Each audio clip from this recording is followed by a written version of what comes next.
दोस्तों, अगर आप 12वीं पास हैं और आपका भी सपना है कि सेंट्रल गवर्नमेंट जॉब हम करें, तो भारत सरकार के द्वारा जो है एक काफी बेहतरीन जो है जॉब निकाली गई है 12th पास के लिए। जी हाँ दोस्तों, अगर आपने 12th किया हुआ है तो आप इस भर्ती के लिए अप्लाई कर सकते हैं। इसमें जो है जूनियर सेक्रेटरी असिस्टेंट की भी बहाली रहती है, एलडीसी लोअर डिवीजन क्लर्क की बहाली रहती है, डाटा एंट्री ऑपरेटर की बहाली रहती है। और ये इसका एग्जाम जो है बिहार कर्मचारी चयन आयोग यानी एसएससी जो है यहाँ पे कंडक्ट करता है। और ये एक जो है सीएचएसएल, जिसको हम लोग जो है combined higher secondary level examination बोलते हैं, जो कि सीएचएसएल बोला जाता है इसको, 10+2 लेवल सीएचएसएल एग्जामिनेशन। और ये वैकेंसी हर साल आती है। बहुत से बच्चे इसके बारे में नहीं जानकारी रखते हैं, तो मैं बता दूं फ्रेंड्स, अगर आपने 12th जो है किसी भी विषय से कर रखा हुआ है तो आप इस भर्ती के लिए अप्लाई यहाँ पे कर सकते हैं। अगर आपने साइंस विषय से जो भी किया हुआ है और मैथ आपने पढ़ा हुआ है तो भर ही सकते हैं, लेकिन आपको एक बेनिफिट मिलता है साइंस स्टूडेंट वालों को कि वो जो है डेटा एंट्री ऑपरेटर जो ग्रेड ए वाली पद होती है उसके लिए भी वो एलिजिबल होते हैं, क्योंकि उसमें क्वालिफिकेशन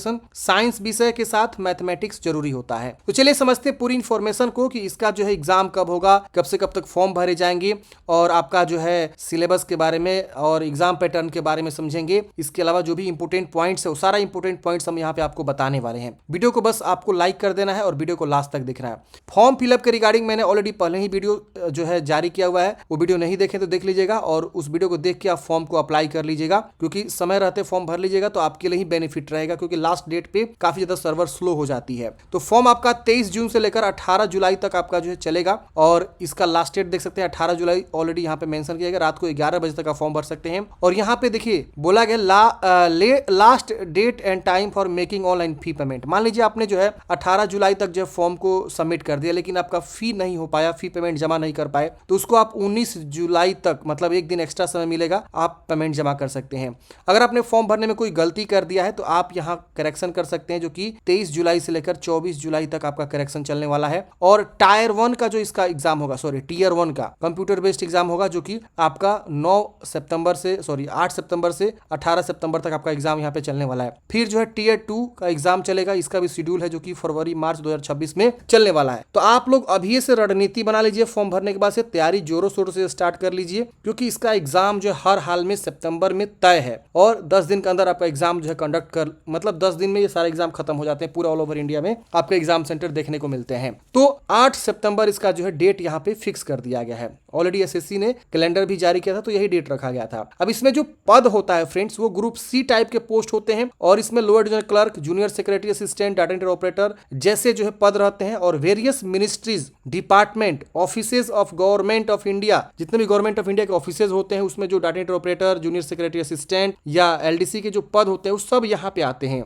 इसके अलावा जो कॉन्स्टिट्यूशनल बॉडी होता है, सिक्योरिटी बॉडी होता है, ट्रिब्यूनल्स होते हैं, उन सब में जो है ये बहाली आपकी जो है देखी जाती है कि कहाँ कितने पद हैं, और एक ही बार जो है बहाली को क्या किया जाता है, कंडक्ट किया जाता है एसएससी के द्वारा। अब इसमें देखेंगे तो सैलरी काफी बढ़िया है। एलडीसी जो पद है और जूनियर सेक्रेटरी असिस्टेंट लेवल 2 की सैलरी है, जो कि 19,900 से लेकर 63,200, यानी इन हैंड स्टार्टिंग सैलरी की बात करें तो वही लगभग 35 से 40,000 के आसपास जो है आपका जो है यहाँ पे सैलरी यहाँ पे देखने को मिलेगा। अब डिपेंड करता है कि आपका कौन सा डिपार्टमेंट मिला है, कौन सा जो है लोकेशन पे आपका जॉब लगा है, उस पे भी सैलरी थोड़ा सा बढ़ता भी है और कम भी रहता है। तो ओवरऑल मैं बात करूं तो 35 से 40,000 इन हैंड स्टार्टिंग सैलरी, वो भी 12th पास पे आप सोच सकते हैं। काफी बढ़िया जो है सैलरी यहाँ पे आपको 12th पास वालों के लिए यहाँ पे ये जॉब है सैलरी के मामले में। इसके अलावा डाटा एंट्री ऑपरेटर की बात करें तो लेवल 4 की सैलरी है 25,500 लेकर 81,100। इसका भी सैलरी वही 40 से लेकर लगभग 48 या 50 के आसपास जो है आपकी सैलरी यहाँ पे देखने को मिल सकती है। तो मैं यहाँ पे एवरेज लिख रहा हूँ। अब इन हैंड सैलरी जब जोड़ा जाएगा ना, लेवल 4 की, आप गूगल में भी जाएंगे, सर्च करेंगे ना लेवल 4 सैलरी, तो आपको इन हैंड सैलरी आपको पता चल जाएगा। और लेवल कहीं कहीं मतलब डिपार्टमेंट में लेवल 5 की भी सैलरी यहाँ पे आपको देखने को मिलेगा डेटा एंट्री ऑपरेटर में। तो डिपेंड करता है कि कौन सा मिनिस्ट्री आपको मिला है, कौन सा डिपार्टमेंट मिला है, कौन सा ऑफिस मिला है, जॉब लोकेशन क्या है,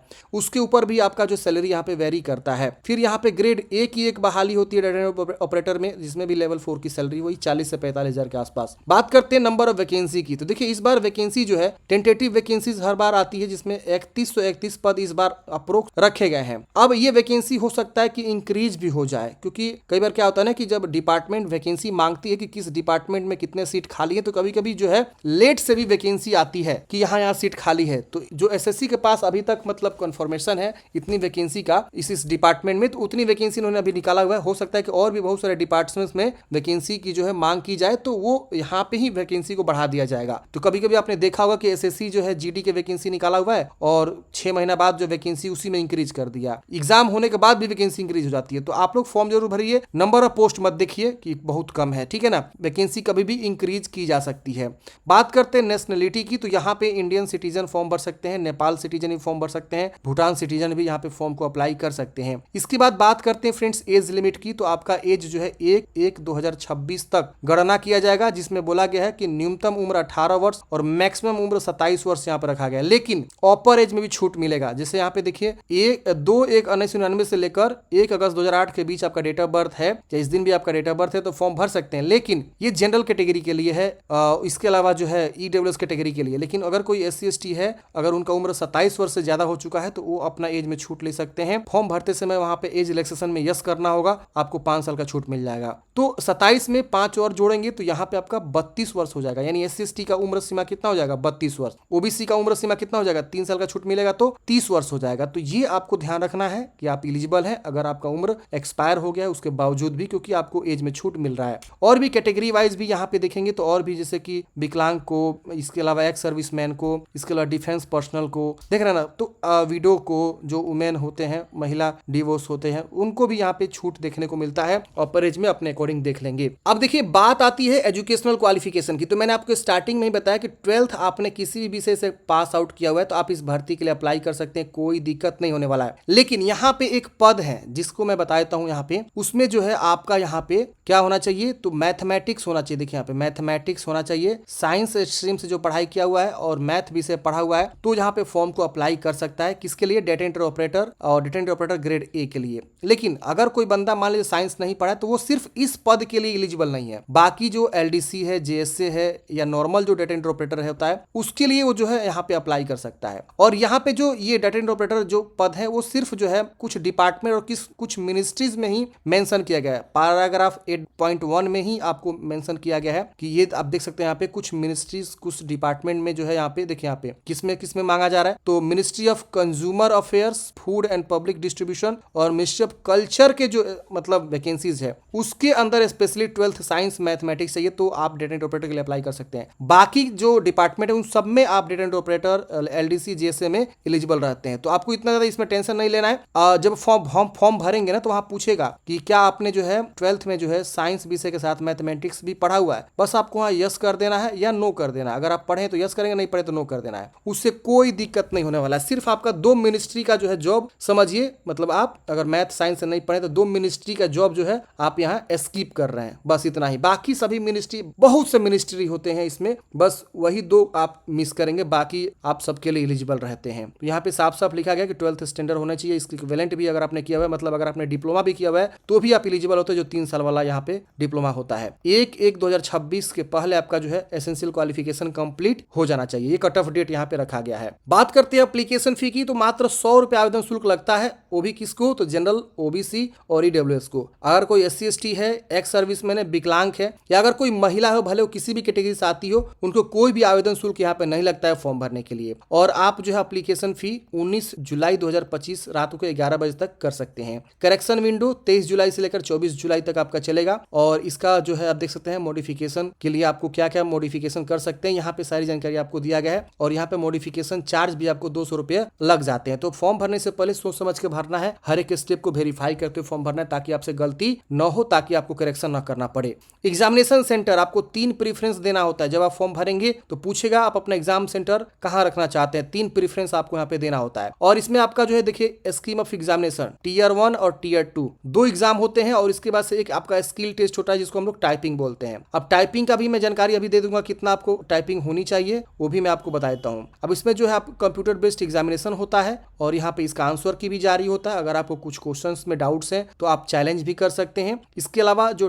Tier 1 का एग्जामिनेशन है इसके बारे में बताया गया कि जिसमें इंग्लिश लैंग्वेज, ये जनरल इंटेलिजेंसी, क्वांटिटेटिव एप्टीट्यूड और जनरल अवेयरनेस के क्वेश्चंस होते हैं। 25 क्वेश्चन 50-50 मार्क्स के आपके रहते हैं। 60 मिनट में आपको ये जो है सॉल्व करने होते हैं। और जिनको स्क्राइब मिला होता है, जो विकलांग होते हैं, उनको 80 मिनट का समय मिलता है विकलांग पर्सन के लिए। तो ये आपके जो है Tier 1 का एग्जामिनेशन का स्कीम हो गया। इसमें ऑब्जेक्टिव टाइप, मल्टीपल चॉइस आपका रहता है, हिंदी इंग्लिश में भी आपका लैंग्वेज में एग्जाम्स होते हैं। और यहाँ पे आपका निगेटिव मार्किंग भी बोला गया 0.5 0.50 मार्क्स का जो है नेगेटिव मार्किंग होता है। इसके बाद से जब आप ये क्वालिफाई कर जाते हैं तो इसका टायर 2 का एग्जाम होता है, जो कि आपका फरवरी या मार्च में होगा 2026 में। टायर 2 में आप देखेंगे तो इसमें भी आपका जो है सेक्शन बांटा गया है, सेक्शन 1, सेक्शन 2 और सेक्शन 3। सेक्शन 1 में आपका मैथमेटिक्स और रीजनिंग जनरल इंटेलिजेंस रहता है। यहाँ पे देखेंगे 30 क्वेश्चन यानी 60 क्वेश्चन और यहाँ पे 180 मार्क्स के 1 घंटा इसके लिए सेपरेट समय आपको जो है मिलता है। इसके बाद से जस्ट आपका जो है सेक्शन 2 में आपका जो है इंग्लिश लैंग्वेज कंप्रीहेंशन और जनरल अवेयरनेस के 40 क्वेश्चन, जनरल अवेयरनेस के 20 क्वेश्चन और इंग्लिश लैंग्वेज के 40 क्वेश्चन, यानी 180 मार्क्स का जो है एक सही उत्तर के लिए 3 अंक मिलते हैं। तो 180 मार्क्स के 60 क्वेश्चन होते हैं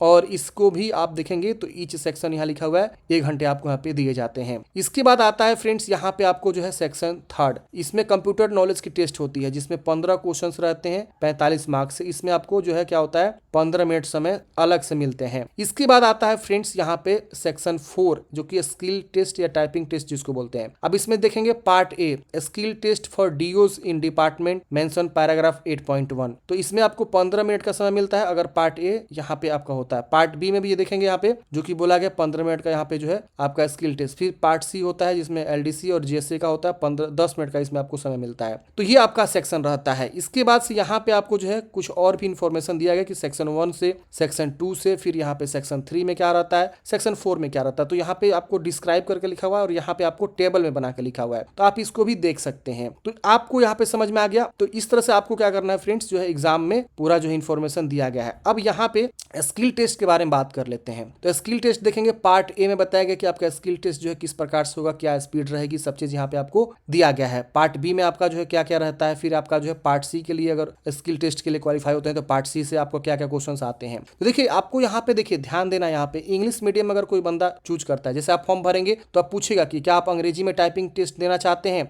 या जो है हिंदी में देना चाहते हैं। तो दो आप में से कोई एक का चुनाव करना होगा, या तो अंग्रेजी चूज करेंगे तो हिंदी चूज करेंगे। तो अगर आप हिंदी मीडियम में मतलब चूज करते हैं तो आपको 30 वर्ड पर मिनट के हिसाब से टाइपिंग स्पीड लिए जाएंगे। अगर आप अंग्रेजी चूज करते हैं तो आपको 35 वर्ड पर मिनट के हिसाब से जो टाइपिंग टेस्ट लिए जाते हैं। तो ये आपका जो है टाइपिंग टेस्ट का खेल रहता है। अब यहाँ पे सिलेबस भी दे रखा हुआ है, टायर 1 का सिलेबस इंग्लिश का क्या रहेगा, जनरल इंटेलिजेंस का क्या रहेगा, कॉम्पिटिटिव एप्टीट्यूड का क्या रहेगा। इसके अलावा देखेंगे तो नीचे आएंगे तो यहाँ पे आपको जो है जनरल अवेयरनेस का जो है यहाँ पे दे रखा हुआ है। फिर आपका जो टायर 2 का सिलेबस मैथमेटिक्स का, ज्योमेट्री, सारा डिटेल में सिलेबस भी दे रखा हुआ है। नोटिफिकेशन का पढ़ेंगे, कंप्यूटर में आपको क्या पूछे जाएंगे इसकी भी जानकारी प्रॉपर अच्छे से दे रखा हुआ है सिलेबस में। तो आप नोटिफिकेशन पढ़ेंगे तो आपको सारी जानकारी यहाँ पे मिल जाएगी। जब आप यहाँ पे एग्जाम क्वालिफाई करते हैं तो आपका डॉक्यूमेंट्स वेरिफिकेशन भी होता है, ये आपको जानकारी यहाँ पे दिया गया है। फिर यहाँ पे आपको बताया गया है मोड ऑफ सिलेक्शन के बारे में। तो टीयर 1 टीयर 2 का जो है यहाँ पे बताया गया सारा डिटेल्स, आप एक बार जरूर चेक कर लेंगे। तो ये था फ्रेंड्स वैकेंसी की पूरी इन्फॉर्मेशन। देखिए फॉर्म भरने से पहले मैं हमेशा रिकमेंड करता हूँ कि आप एक बार नोटिफिकेशन को जरूर पढ़िए, ठीक है ना, जिससे आपको बहुत सारी जानकारी है जो समझ में आएगी। तो आप लोग नोटिफिकेशन पढ़ेंगे ना तो आपको काफी इन्फॉर्मेशन यहाँ पे देखने को मिलता है और आप लोग बहुत कुछ सीखते भी हैं, ठीक है। तो आप लोग नोटिफिकेशन जरूर पढ़िए और जैसे कोई और फर्दर अपडेट आता है तो मैं आप लोग को अपडेट जरूर दूंगा। फिलहाल आप यहाँ पे जो है कुछ रीजनल का जो है स्टैंडर्ड, ऑपरेशनल, पर्सनल के जो हाइट वगैरह भी देखना चाहते हैं तो नीचे भी दिया गया है, आप यहाँ देख सकते हैं। तो आपको ये वीडियो फ्रेंड्स कैसा लगा कमेंट बॉक्स में बताइएगा। फॉर्म फिलअप के रिगार्डिंग मैंने ऑलरेडी जो है वीडियो बनाया हुआ है, वीडियो नहीं देखें तो देख लीजिएगा, लिंक आपको डिस्क्रिप्शन बॉक्स में